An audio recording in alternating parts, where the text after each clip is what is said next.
do a roll call. Before we do the roll call, if any of you are hoping to ask a question during this meeting, can you please, if you haven't already, fill out, there are yellow cards right by the front door. Fill those out and hand them to this lovely lady right here. That would be great. Okay, roll call. Daniel Ilion. Here. Benjamin Hurt. Here. Ron Kilstrom. Here. Mindy Prosky. Here. Andrew Rathbun. Nope. Kenneth Ingstrom. Here. Michelle Hellstrom. Here. And I see Counselor Labonte is on via Zoom. Oh, and Andrew Rathbun is here.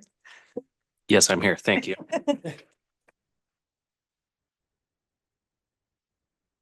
Okay, I'd like to make a motion first off to approve our last meeting minutes.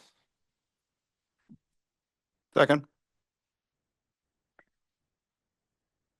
Did you make the motion and he's seconding it? Okay, so I'll do a roll and we'll do Daniel, Yes. Benjamin, Yes. John, Yes. Mindy, Yes. Andrew, Yes. Kenneth, Yes. Michelle. Yes. Thank you. Okay, and I know we have a lot to talk about today, but the next item on our agenda is opening up to any business from the board. I've got nothing this week.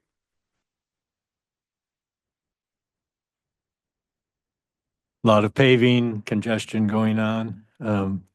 Just hopefully people are paying attention to all these big trucks parked all over the place and the safety of the workers that are out there helping get all this work done. It will continue up through probably August.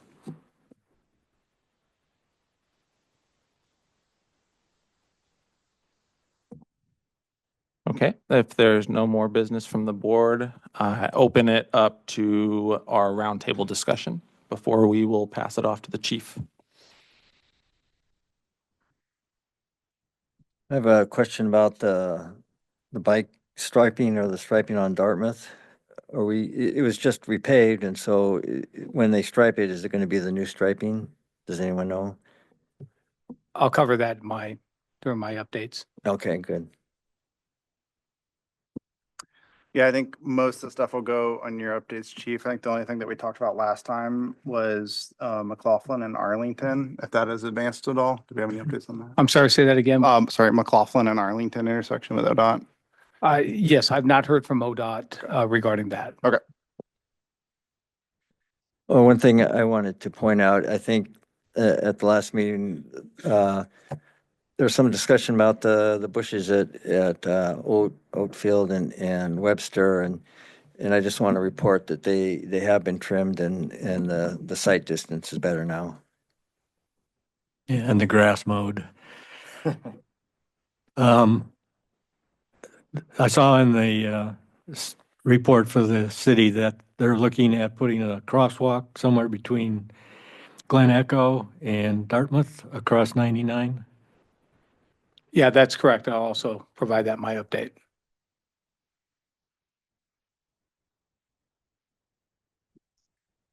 All right, let's not hold us in suspense. Let's just pass it off to the chief. That's what I think everybody's here Yeah. for, right? I want to thank everybody for coming and participating in this. Most of you here are probably for the potential e-bike ordinance that we'll recommend and maybe some other issues, but we do have a lot of updates that I want to provide. And I'll go through these updates as quickly as I can, but as thoroughly as I can. Some of these we've been, for whatever reason, been working on for 6 years. And they're finally coming to fruition, which is very, very nice. Our Public Works, interim Public Works Director, we're working closely, and it's all about safety.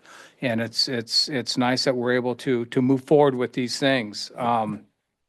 Let's start with the Dartmouth Bike Lane addition. So the question about East Dartmouth. So for a while, we've noticed that East Dartmouth was like a landing field for an airplane. I mean, it's big. It's big. And what happens there is we've received a lot of complaints. Can you guys hear me okay? We received a lot of complaints regarding speeding vehicles there. And we've been trying to get striping done and timed right and the monies to do it, and we're there. And so it's been slurry sealed, and interim Public Works Director is prepared to line it correctly. And we're going to shrink Dartmouth down as a traffic or a speed, reduction philosophy there, or strategy, to ensure that vehicles going both east and west on East Dartmouth gets a little slower. So there'll be parking, no parking will be taken away. So that was the number one goal, not take away any parking. But then we're going to add bike lanes. So you'll have parking along the curb, bike lanes, and then your east-west travel lanes. So that will shrink it down. So that's the striping. And yes, we intend on doing that. We're trying to get the timing down.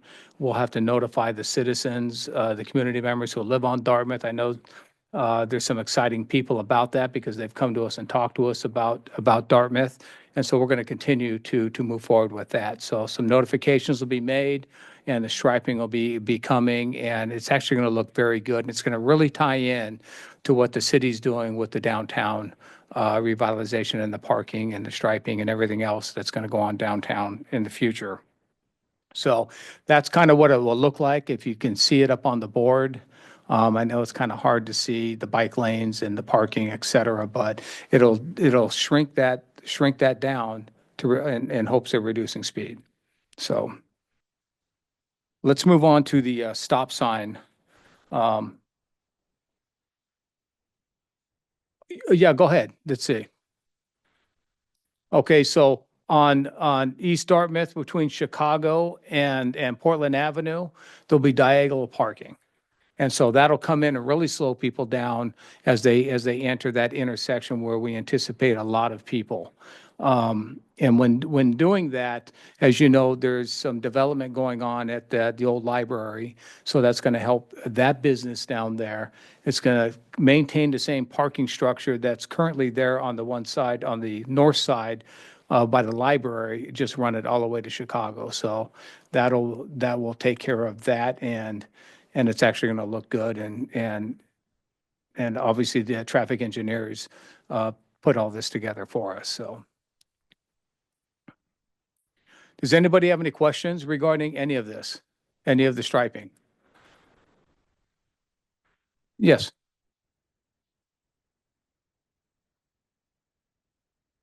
No, because we focused on Portland Avenue's coming with the downtown revitalization, so that'll be coming in the future. Okay? With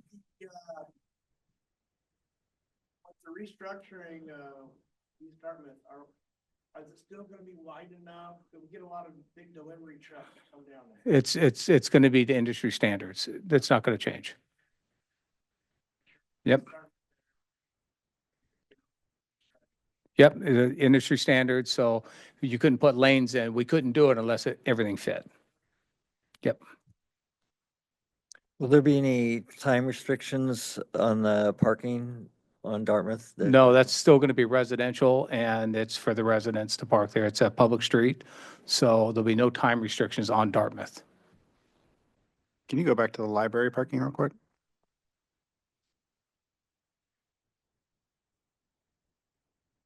I think the only thing, excuse me, the only thing that kind of stood out to me here is, you can't see my hand, but I think where the transition from the bike lane to where it's shared with Yes. angled parking is kind of a hazard for bikes. It kind of concerns. And there was really no other way. So when we actually talked about this with the engineers.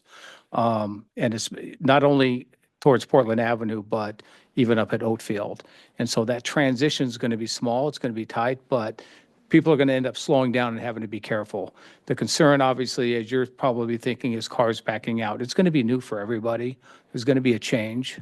And so we're just going to have to get used to that. And people are going to have to use caution and take accountability for how they're going to ride or how they're going to back up, et cetera. So. Is there any pattern to which crosswalks were striped and which ones weren't striped? It seemed like they kind of off and on as we go through there. Which ones are striped and which ones I'm sorry, which? the crosswalks along Dartmouth. So some of the crosswalks in the plan that we have are striped and they've got like the bars and stuff that you would typically Mhm. have, but some of them are not. And I didn't know if there was a reason or. No, Okay. no reason. Yeah, I just, if you could expand on, you said that the lane width is the industry standard. Yes. The bike lane and the parking, like the parking on the rest of Dartmouth isn't going to feel tight, or is it going to? It's not gonna, it shouldn't feel tight. Okay. It should, all cars should be able to fit nicely in there, whether it's a truck or whether it's a car. Okay. Yeah, it appears it's called out with a 5.5 foot bike lane, but then there's also an additional 2.5 feet Buffer. buffer between the bike lane and your available parking space. That's correct. So,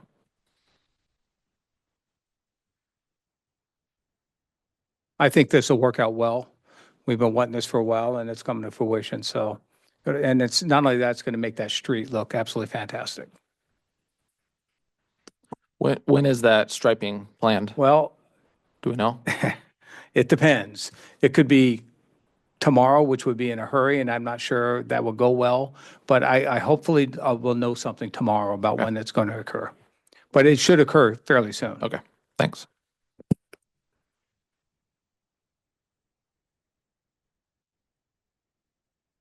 Any other questions on that? All right, let's go to stop signs.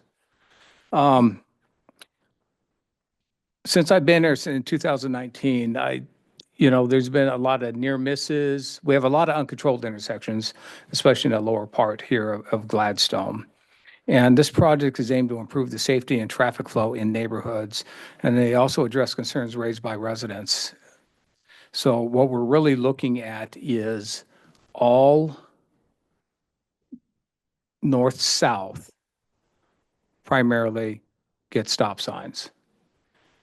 East-west will be the flow from Oatfield down to McLaughlin, if that makes sense. So really what we're calling for is about 53 new stop signs being posted, and the red would be the addition. The black dots up there are what's currently there. So, and when we do this, we'll implement it in phases. Public Works will implement it in phases. And phase one, obviously, will start from Oatfield and move down. And phase two will be, was that Portland Avenue and Yale, and then all the way down to McLaughlin from Portland Avenue. So Public Works will be busy and they'll work on them as they can. It's not going to occur overnight.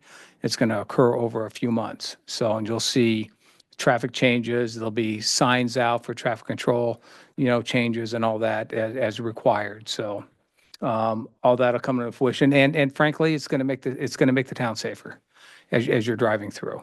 It'll make the town much, much safer and still allow for traffic like at John Winton Elementary, right? A lot of cars come down from Oatfield or that direction to pick up kids, and it's not going to restrict. Those stop signs won't restrict them. They'll still be able to do their thing and pick up their kids. And it's always, and I get it, it's always kind of a mess there. It's just the way it is. But as long as we're doing it safe, then that's what's important. So any questions on this? Well, we do. We do, and we write tickets for that too. And some people just miss it, and some people just intentionally just roll right through it, right? But these aren't, and sometimes there's a tree growing on there obstructing. But at the end of the day, there's got to be accountability and responsibility for drivers. And that's what we're hoping we focus on. The poor driving, the misbehavior we'll deal with as we can. And you'll see, I'll give some traffic stats on what we do for the last month and for the year of how we're enforcing. Our strategies are always to change behavior. They're not to punish. So you'll see that we give, if we stop 100 cars, maybe 50 get tickets. We're not there to write everybody. We're there to change behavior. Yes.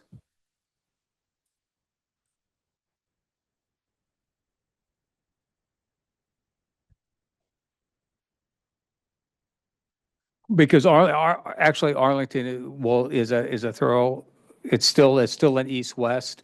And so the stop signs at Portland Avenue in Arlington, and then you have Glen Echo, obviously is not Glen Echo, but McLaughlin is a stop light. And then it gets all the way up to the 82nd, before there's another one. It's no different than Gloucester, it's no different than Hereford or anything else, only that's one of the major ones.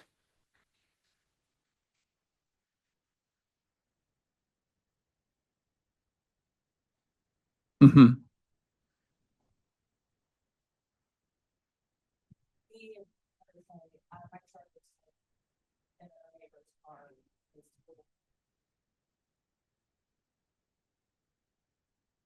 Right.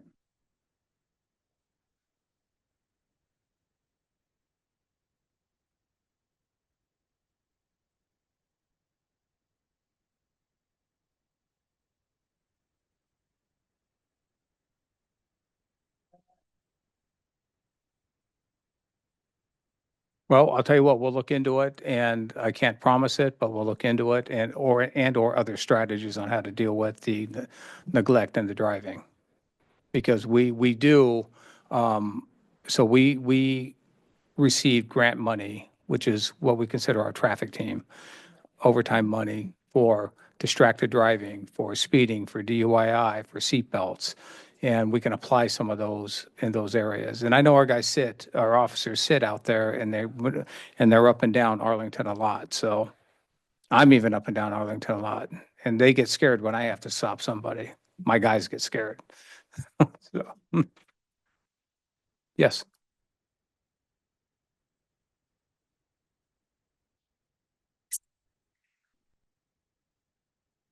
At Harvard, Arlington and Harvard, there's one.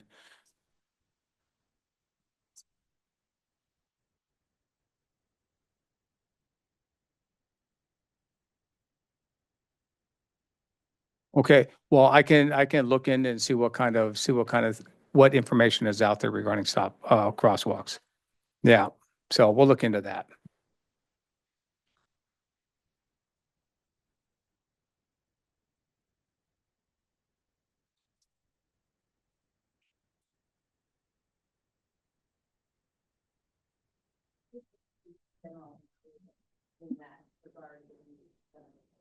Okay, thank you. Yeah, so how about we do this? How about we do this? Let's kind of move on to save a little bit of time. And then if you want to ask questions, you can come up and we can get you on recording to get those questions. So we have that information also. So, um, so that's the stop signs. So talk a little bit about the speed change. We worked on a speed change on Webster Road. And that change has occurred. So it went from 35 to 30 miles an hour. So it really matches the speed that as you roll into the county. And that was nice. Plus we have a school zone there. What we are adding are additional speed signs on that road because there's only one at the beginning on each side. And so we want to make it a little bit more clear. So Public Works is working on that. So that will take place. There's a Meldrum Bar parking project we're kind of looking at and addressing to make it more convenient, more efficient in getting in and out of Meldrum Bar. So that's on the horizon that we're going to be looking at doing. I'm not going to get into too many details because we're working with the city council on that one right now. But I do want to talk about traffic stats real quick. So over this last month, we had 181 traffic contacts. That means traffic stops. We issued 75 citations. We issued 171 parking citations. We arrested 4 DUI drunk drivers in town. So those are our stats. For the year so far, we've issued 641 traffic citations in Gladstone, or charges, and made 1,270 stops. So our officers are out there actively working and being proactive to try and change behavior with the traffic issues that are either complained about or we observe. So that is it with regards to my updates. And unless you guys have any questions, I had a question about the stop signs. yes, go ahead. So I know since I've been on the board, it's been brought up a handful of times, and there's even been some literature I think you all have put out. Mhm. And what you said, and correct me if I'm wrong, but to my memory, the kind of philosophy was if you have too many stop signs, it will increase people not stopping at any of the stop signs, and also that there was studies that showed that if there's too many stop signs, people just tend to speed up in between stop signs, and That's it can correct. actually cause more accidents. So I'm just curious, what change was it? A change in philosophy? Was it a change in funding? Was it just getting a report? New No, data? really, what you'll find is a majority of traffic is going east-west. And the ones going north-south in the residential areas are pretty calm anyhow. Okay. But the problem we have is some people forget that the right-of-way rules. I mean, if you're my age, you remember the right-of-way rules. And, you know, person on the right, a lot of people forget those rules. And so, and, and go through and then we have crashes. So So it's just the direction of it's just, flow. it's just direction of flow is what we focused on. I just want to say I like this plan and I know I'll feel safer driving east-west because I'd be coming through and I'd like wondering, is some other car going to barrel through? And no, I Mhm. know that they'll be seeing a stop sign. Right, right.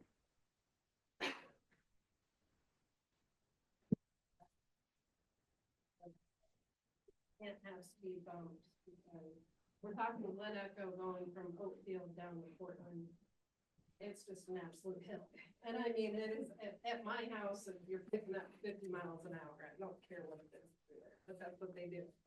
So they've said that they can't put speed bumps because of fire trucks. So I'm thinking, how does that come in for, which I know some towns, they just put the big divots in the speed bumps. There's ways that they get around that for other towns, but how does that come in with east, west, north, south?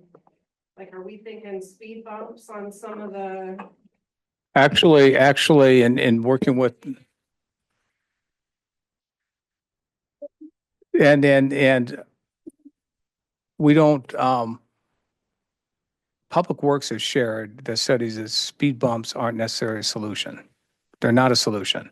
And if you get somebody that decides they want to go fast, they're going down a hill and they're going to lose control. And you may or may not make things worse. We have to employ different strategies. There's one area that we're looking at that we think that if we apply certain tactics like the more digital readings and such as money comes available and different speed reduction strategies that will work. We were just up in the neighborhood, it had the same questions you did.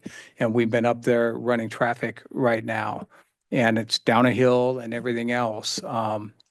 And it's the visibility, the speed trailer being out there, and us addressing it seems to, as long as we're consistently doing it, seems to reduce that speed.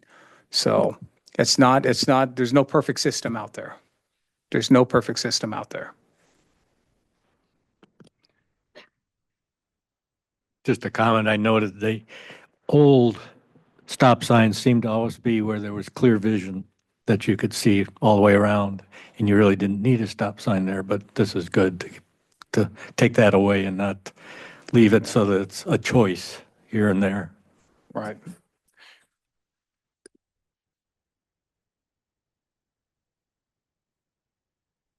It's hard. And especially when there's no sidewalks, right? And it, mhm. Chief, I don't want to interrupt, but if people want to speak from the audience, we need to have them on record and they would need to speak, Okay. have a speaker's card and speak from the mic. All right. So let's go ahead and move on to number 7, if you're okay with that. And let's talk about a potential e-bike ordinance. And, you know, part of, I'm looking for my,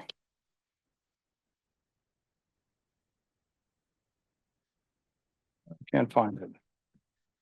No. What I want to know, is there an interest from the Traffic Safety Committee Board for an e-bike ordinance? We've seen a lot of jurisdictions right now, Happy Valley, West Lynn, other jurisdictions putting together e-bikes, but we're also talking mobility to address electric scooters, electric bikes, the off-road, I call them off-road electric motorcycles. But addressing those things within the city, is there an interest in doing that? From my perspective, yes.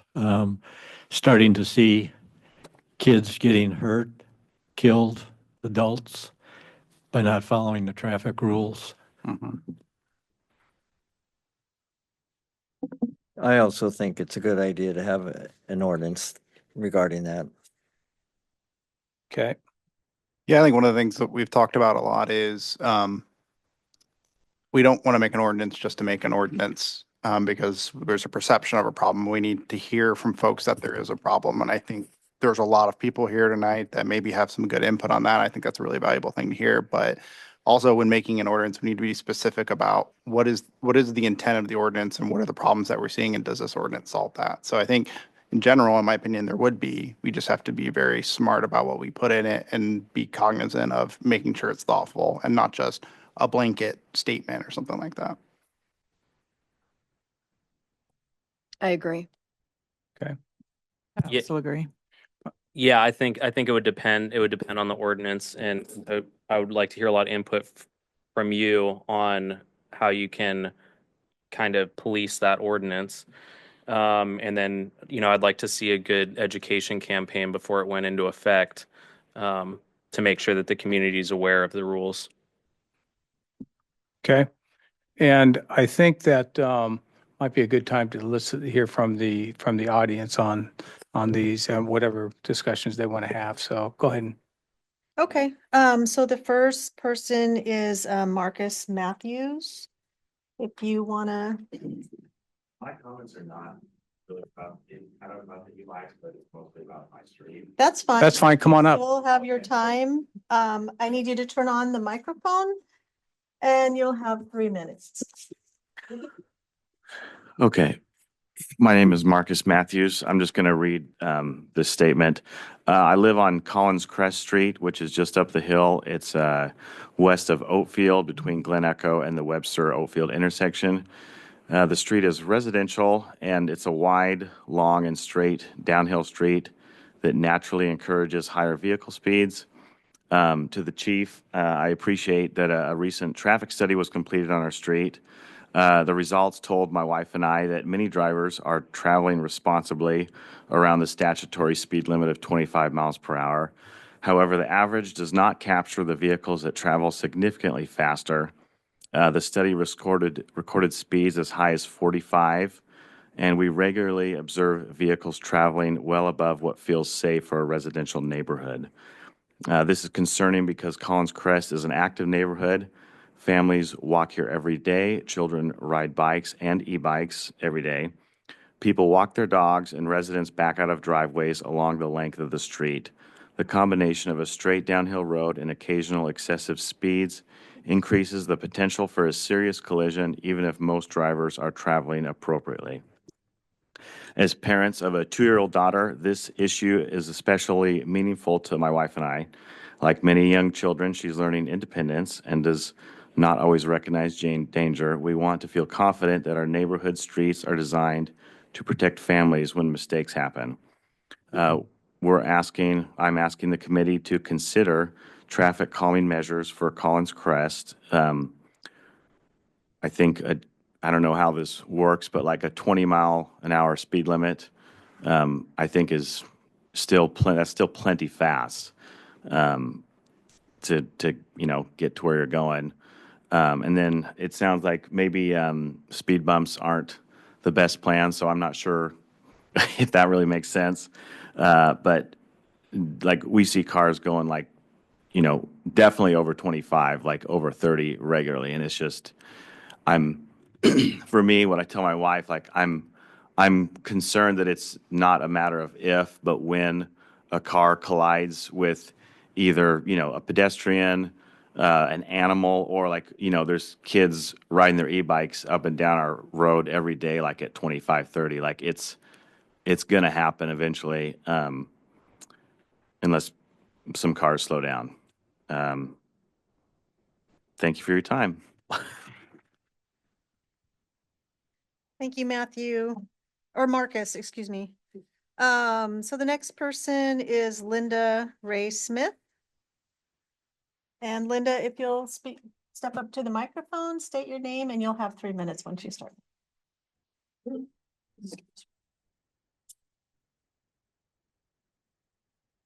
Well, hi, so I'm Linda Ray Smith. I live at 201 West Clackamas Boulevard. I'm a 10-year resident, and we live on the walking trail for the trolley trail. And so most of my concern is Arlington and the walking trail into Cross and down to McLaughlin. And I've been communicating with John. I asked him if anybody's talked about a community interest because it's just a really big deal to me. We've been almost ran over by not just the e-bikes, but regular pedal bikes, anything on 2 wheels. And they're quiet. And I walk a dog every day, multiple times because we don't have a yard. And so he likes to go wherever, just like a child would. So we'll be going some way and all of a sudden something comes zipping past me. And as I had sent to John, I had looked at some trolley trail guidelines, and it shows that, yes, it's for everyone. It includes, it's paved, multi-use directional trail designed to accommodate walkers, runners, bicyclists, and e-bike riders. But at the bottom, it says, everybody's supposed to, that's on a bike, yield to pedestrians. Well, basically what I come across is they're expecting me to yield to them, and they're upset with me when I don't. So, fortunately, and it's on Arlington too. We had one, he was probably in his 30s on, I think it was a little mini bike kind of thing on the sidewalk. And he was coming towards us and he panicked because we have a pit bull and he crashed right in front of us. And he had something fall off his bike. I picked it up to help him and he was just angry. And I think it's because he was embarrassed. So anyway, my main thing is safety for everybody. If a bike crashes into somebody, they're going to get hurt too. So that's about all I have. So thank you. Thank you, Linda. The next citizen is Claire Coy. Claire, please state your name and your 3 minutes will start. When you Okay, my name is Claire Coy. I live on Glen Echo Avenue. Right over there, right across the street, basically. Anyhow, I'm here to kind of be neutral because I definitely appreciate the conversation. I do own an e-bike, and so does my husband. And it has actually, getting those bikes actually got him through a long recovery of after a foot surgery and a lot of medical issues that kept us active. It was great to be able to get out of the house. Some important things about being bike riders. You have to be responsible. And when you're on a bike, we're very loud. Like kind of to Linda's point, on your right, we yell it and they hear us, the walkers, they know, like you got to be verbal. We've got bells. It's important. It's important from both sides. But a good point that we saw in Canada, we just got back from Vancouver, was it's very organized there. They have lanes for walkers, lanes for bikers, and it was so impressive. It was moving well. And I don't know if that's something on some of the trails, if it could be considered that there's a place for walkers, a place for bikers. It kept everything moving really nicely. But yeah, I think, we've obviously heard the news out there with the kids and the ages and when you have people who are breaking the rules, that's where the regulation comes. And I understand that and I can appreciate it. But I think we can all get along. I think that there can be a place for e-bikes in Gladstone. So that was my piece tonight. Thank you. Thank you, Claire. Next citizen is Karen Slama. Did I say that right? Slama. Thank you. Please. 5 cents richer for everyone who pronounced it right. Please state your name and your time when you start. Hi, my name is Karen Slama and I live on West Arlington Street. I think the stop sign proposal is great to start implementing that to maybe help reduce speeds for anyone crossing onto the main thoroughfares. That's a good start. I would like to express my concern with the straightaway and the one stop sign in the middle of Arlington and Portland Avenue. You all are probably aware of all the accidents that have been happening. I unfortunately lost my vehicle completely. My neighbor's vehicle was also hit last month. I wouldn't see why speed bumps could not be implemented with the ambulatory or emergency vehicle dividers in the center. That's really all I would like to see is either that or implementing a couple more four-way stops on Arlington. God gave us all free will. Unfortunately, we all have to use our better judgment, and we don't have control over what people do or don't do. But I miss my truck badly. I miss it. As banged up as it was before from a previous accident, I was working really hard to start fixing it and make it something that I wanted it to look like and wanted it to be. And now I don't get to do that. And it's scary to think that unfortunately things happen. There is risks involved with the speed bumps, I believe. You know, it is a bump. The wheels can ajar, vice versa, but that's not going to stop people from, you know, using their free will, unfortunately. That's really all I have. Thank you. Thank you. The next citizen we have to speak is Catherine Turansky.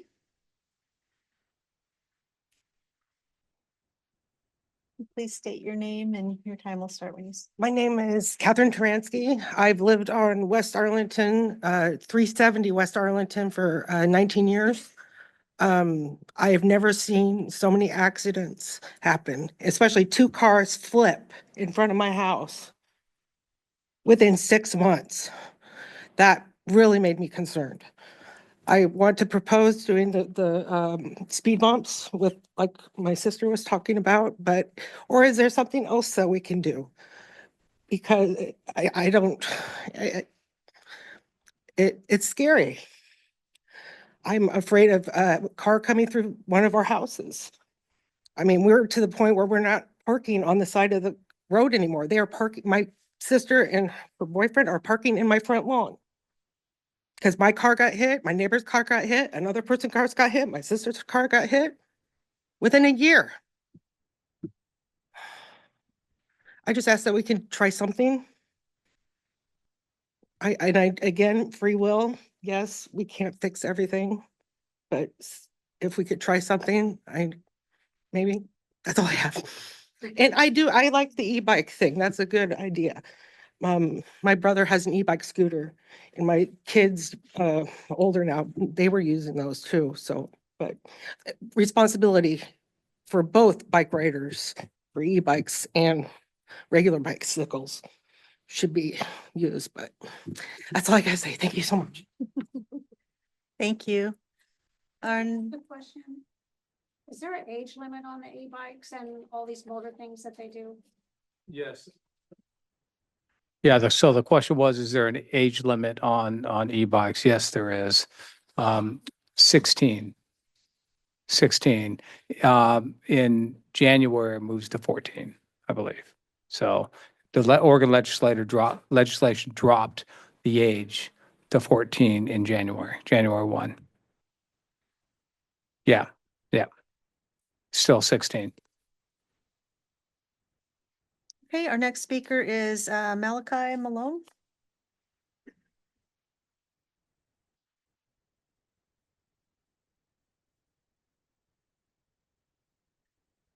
My name is Malachi Malone. I live on Risley Avenue. I like the idea of the e-bikes. And as a board member of the Parks and Recreation Board, I do have concerns about a lot of people, a lot of e-bikes and e-scooters being ridden on the sidewalks. And I'm also concerned with, especially in some of our parks where we have a bunch of trails. I do not like the idea of the e-bikes using the trail, especially like in the summer when they're getting packed with uh, people just out for a normal walk. Um, on April 7th, 2026, the Oregon legislature passed House Bill 4007, which was signed by the governor, uh, with legislation for e-bikes and e-scooters. And I would like to see that legislation incorporated into our local legislation as well for our policies. And I have seen a lot of accidents over there on Arlington and Portland. Yes, we do need to figure out a way to make it safer. And one idea I had is have like maybe like a stoplight like we have at Portland Avenue and Gloucester. Thank you. Thank you. Our next speaker is Bob, and I cannot pronounce your last name. Simon. Okay, thank you. I can. Okay.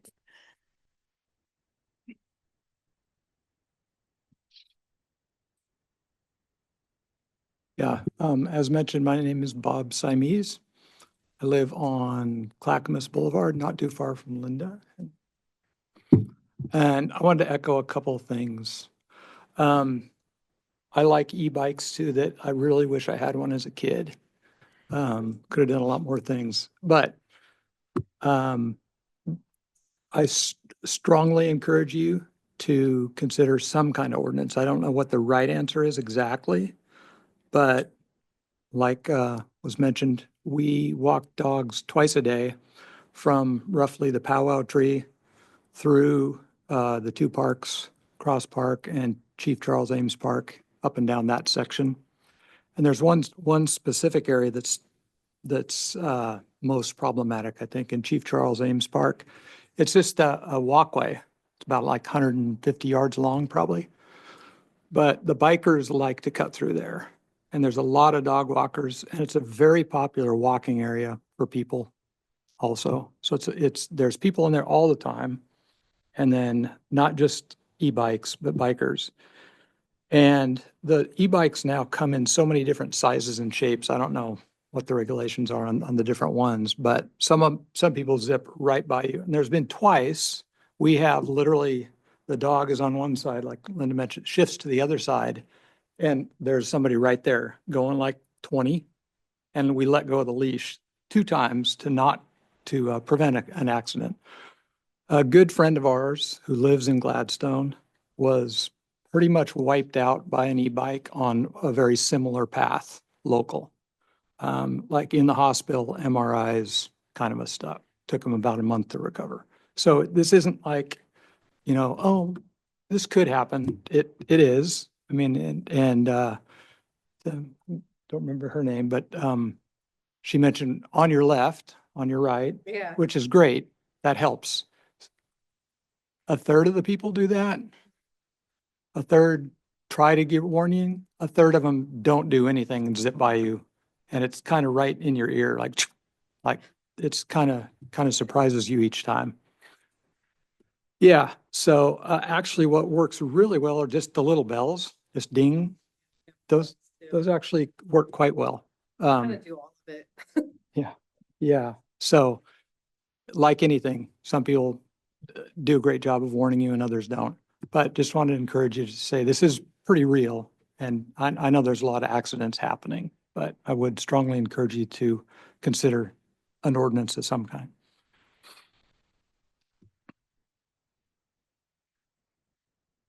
Thank you, Bob. And our next speaker is Michael. I'll let you pronounce your last name.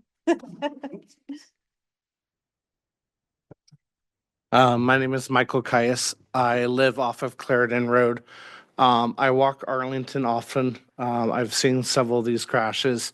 Couple of things I wanted to talk about with Arlington. One, I don't think speed bumps would be the answer because what a lot of people don't realize is the new speed bumps that they use that are make it so that ambulances and fire trucks can get through.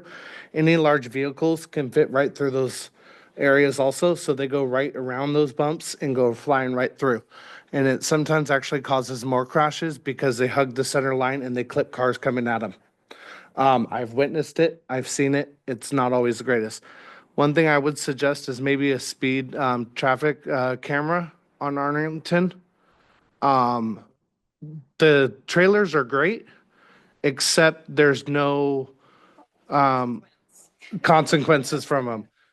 Great, cool. I'm during 35. I already knew that. A speed camera, one maybe on the west end, one on the east end, would get people's attention pretty quickly. I also like the idea of the light at Portland. Sometime, especially with the amount of people that are going to those new food carts, it's hard to see around cars that are parking. That's the other thing I think that the city should look at is around a lot of the spots along Arlington. When you're on those side streets, it's hard to pull out and see around cars that are parked. Myself, I was down by the DMV, kind of stuck out a little bit to see around a car, and a lady clipped the front end of my bumper. All I was trying to do, yes, it was my fault because I was pulling out. All I was trying to do is safely see to be able to get out. And it was yeah. The other thing with the police department, you guys were doing great at Clarendon Street with General Motors and then parking on the street. And I don't know what happened. You guys have stopped showing up there. The citizen gal that comes out and everything, she no longer comes around. They park like crazy up there. The other thing they do is they double park trailers when they're unloading vehicles. If you come off McLaughlin at the right time, they have a trailer full of cars that are unloading. And I've gotten twice about the point where I rear-ended their trailer because I don't see them and I pull onto the street. And even if I'm doing 10 miles an hour, I have to quickly hit the brakes because they're unloading on a side street instead out on McLaughlin like most of the car dealerships do. We also have kids that are in the area that the cars are trying to pass the trailers and they're almost getting hit because the kids they're not seeing the kids. It's a big safety issue right there with General Motors. And there's got to be something to make it better because they're double parking vehicles and they don't care. They pay the fine and they just keep on going. Thank you, Michael. Chief, Sherwood put in speed cameras, which actually institute fines. Have you heard anything on that? Yeah, we've looked into speed cameras with one of the former members here, and the group that we looked into, the cost of that was enormous. So we're looking for other routes. Is there anybody else who would like to fill out a card and speak? Yep.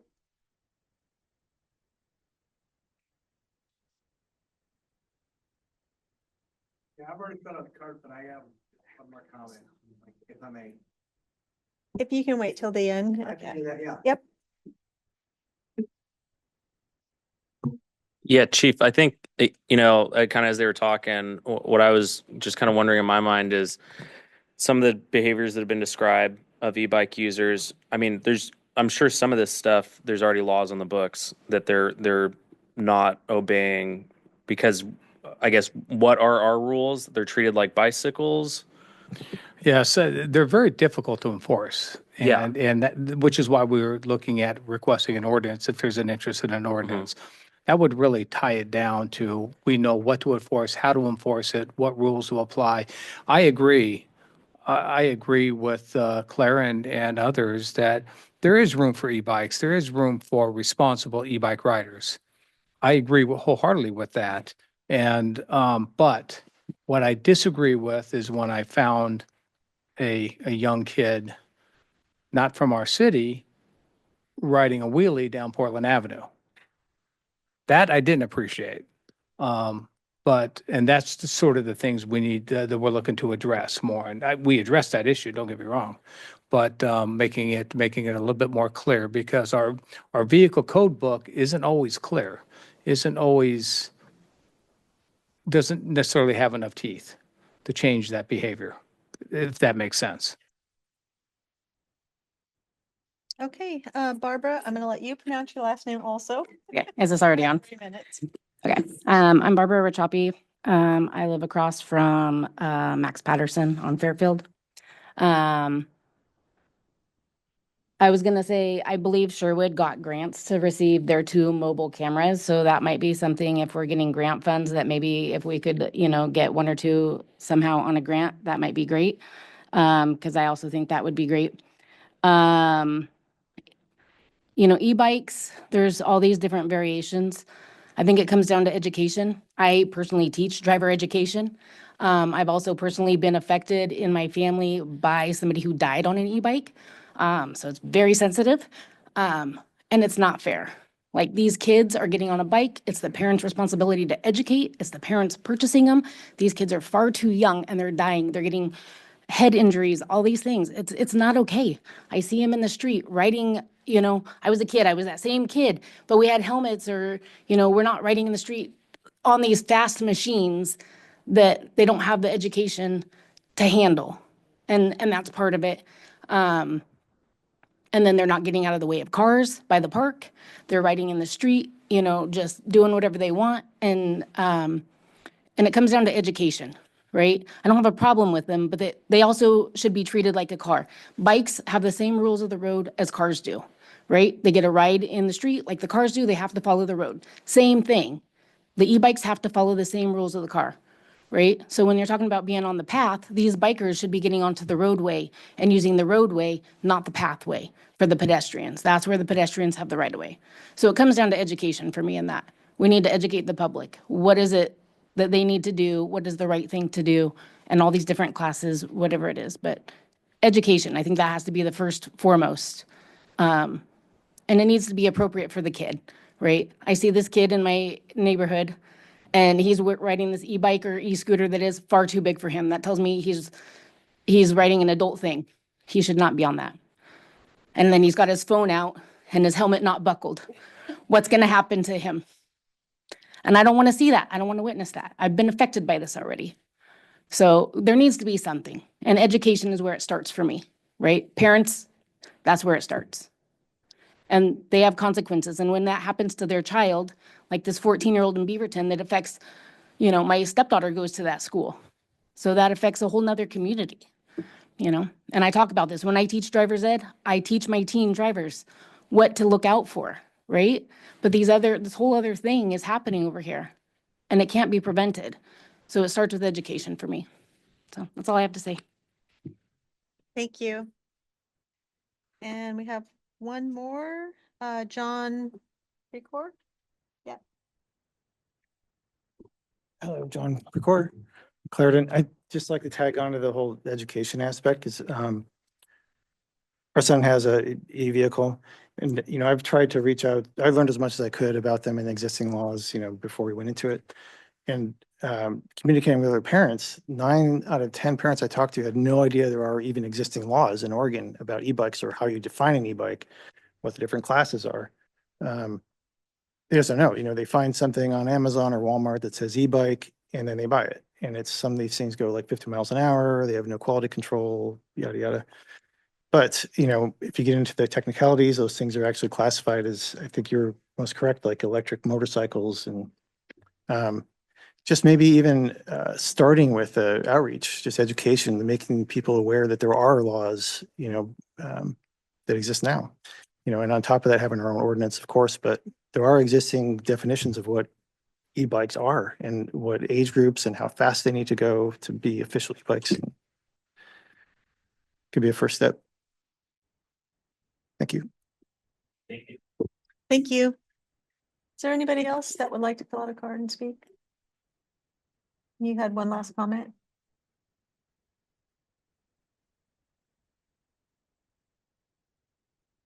Please state your name. My name is Malachi Malone. I do like the idea of education when it comes to e-bikes and e-scooters. My idea is if if City of Gladstone decides to adopt the ordinances, it's like a few times a year, offer like a simple education class for new e-bike or e-scooter riders, so they get an idea of what the laws are, because a lot of people they'll buy them, but they don't know what the local laws are. So I think that would be a really good idea. And it would be taught by someone, could be taught by the like our local police, or yeah, or yeah, have someone that knows what they're doing to teach the classes. Yep. Thank you. Thank you.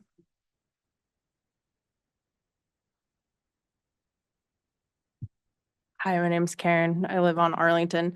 I have seen in Multnomah County where they have the little mobile trailers that photo enforce.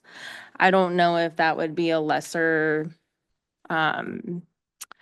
purchase for something that would be able to be randomly placed and sneak up on people. I'm not sure if that's also something, because it sounds like those the speed radar trailers are for gathering data. I didn't realize that, which makes sense.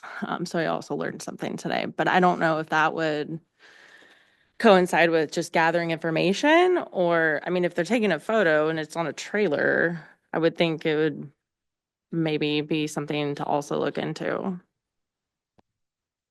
Or if you know anything about that. Thank you, Karen.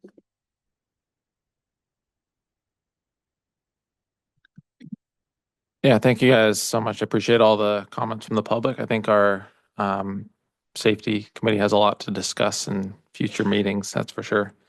Before I move to adjourn, I guess I want to give our folks one last chance for any comments.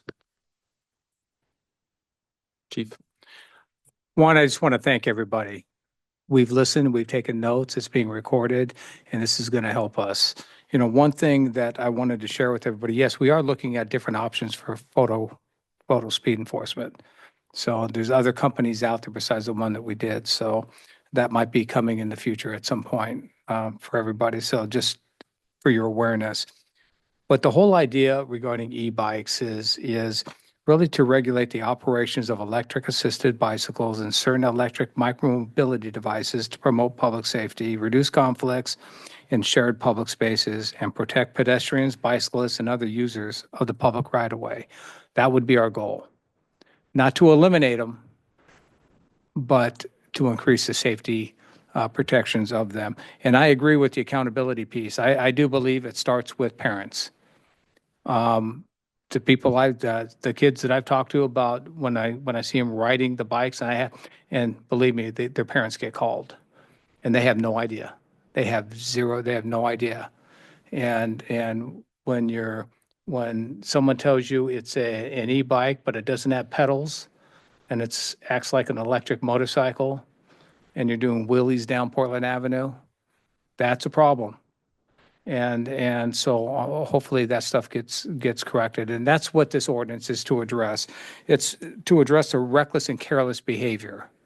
And some of the notes I took down here, and I've heard from you, is some of the notes I wrote in here prior to coming in here is, maybe obviously no operating on sidewalks. There's an ORS regarding that. We're going to put that in.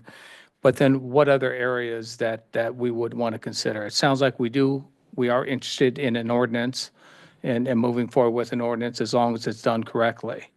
Obviously, we're going to follow the ORS with age restrictions and protective gear, but passing without audible warnings, either verbal or bell, that's something that would go that's something that would go into the ordinance. You seem like you're doing a good job. What are you doing about trails? Because, I mean. Well, I don't know. Because, I mean, talk about how. Mm-hmm. So. Right. That was kind of like, I was giving you the idea in Vancouver, how they have a place for bikes. Right. Just don't rule them out completely if there's not a safe street, because And one of the, it's not like I want to ride a bike there. agreed. But, if there is a bike lane available, Yeah. they should be in the bike lane. And that's actually written in my notes too. So I'm glad you brought that up. So those types of things to consider. And then potential, the education piece is always going to be a foundation of what we do at the police department. That's just what we do. Now, with regards to classes, I'm not sure. I've got one officer, I've got officers sitting here, a sergeant, one of our newer police officers, a lieutenant, for the sole purposes of hearing what you have to say.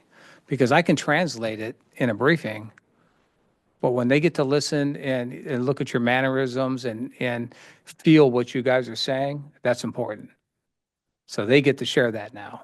They get to share that amongst the rest of the troops. And so we can go ahead and deal with this and deal with it appropriately. So I'm glad you guys shared, and I just want to thank you. But those are some of the things. So if I get a consensus that yes, move forward with working with city council on developing an ordinance, then that's what we're going to do. If I get a consensus from this group, I just need a consensus at least. Somebody can make a motion to do that. I make a motion to vote on it now. Somebody want a second? I'll second. Okay, and I will go down the line here. Daniel, Yes. Benjamin, Yes. John, Yes. Mindy, Yes. Andrew, Yes. Kenneth, Yes. Michelle. Yes. Okay. It's passed. Okay, thank you. And that's what we'll do. We'll work on an ordinance. And Clara, I might be calling you and get your opinion, because I need to hear from also e-bike riders, not just the ones that had bad experiences. So we want to make it fair.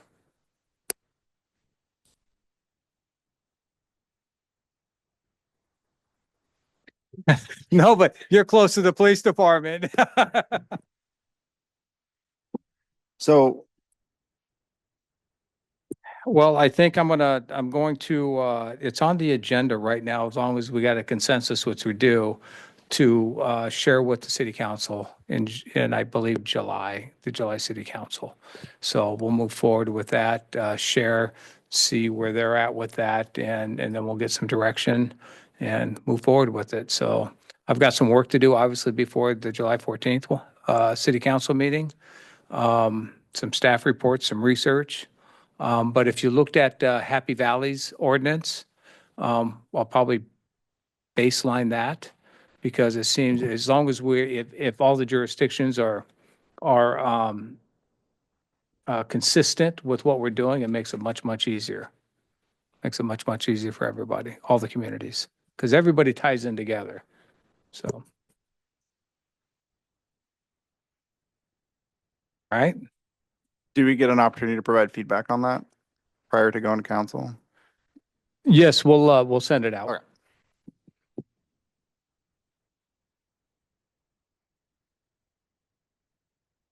Yeah, and maybe we'll think, because it seems like there's a lot of interest in it, and maybe we bring it back to another meeting or hold a special meeting and put that up and say this is why. There's no you're never going to find a perfect ordinance. You're just not. We'll do our absolute best, just like Happy Valley did, just like Westland and all the other jurisdictions that are putting some together, but we'll be consistent and ideally effective. So.